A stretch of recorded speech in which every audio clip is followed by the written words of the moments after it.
Hej ljudići, pogledajte šta ja imam. Essence The Rare Bear Blind Box Lip Gloss. Ovi su izgleda svugdje rasprodani, ali ja sam se uspjela domoći ova dva. Naručila sam ih na DM-ovom webshopu, trenutno su i tamo rasprodani. Ovo je jako zgodan koncept, baš onako zabavna ideja. Znači u kutijici se nalazi lip gloss u obliku medvjedića i ujedno vam je i privjesak za ključeve, di ćete bolje. Koncept je baš onako zabavan i praktičan, možete ga staviti i na svoju torbicu i nositi sa sobom, znači bude i koristan.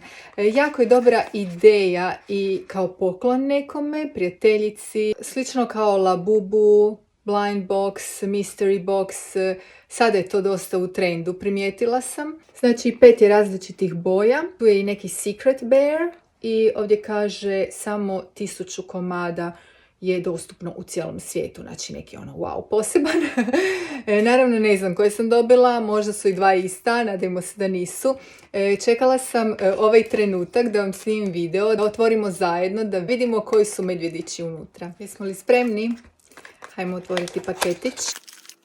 Znači ovako dolazi zapakiran. Koja je boja unutra? Lila boja. Baš je sladak.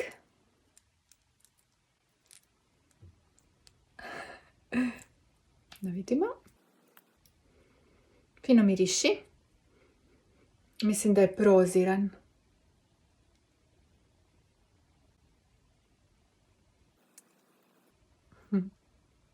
Svaki medvjedić ima svoje ime. Ovaj lila je Hug Snug.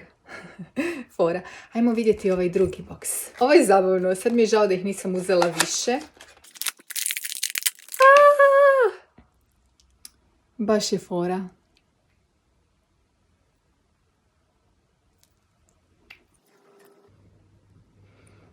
Isto jako lijepi miris. Isto je proziran naravno. Baš su mi lijepi. I ovaj se zove Kiss Buddy. Ima još jedan roza, zeleni i taj Mystery Secret Bear. Eto. Nadam se da ste uživali u ovom zabavnom unboxingu sa mnom. Ja ću se ih zakačiti na svoju torbicu i bit ću se onako super cool. Yeah.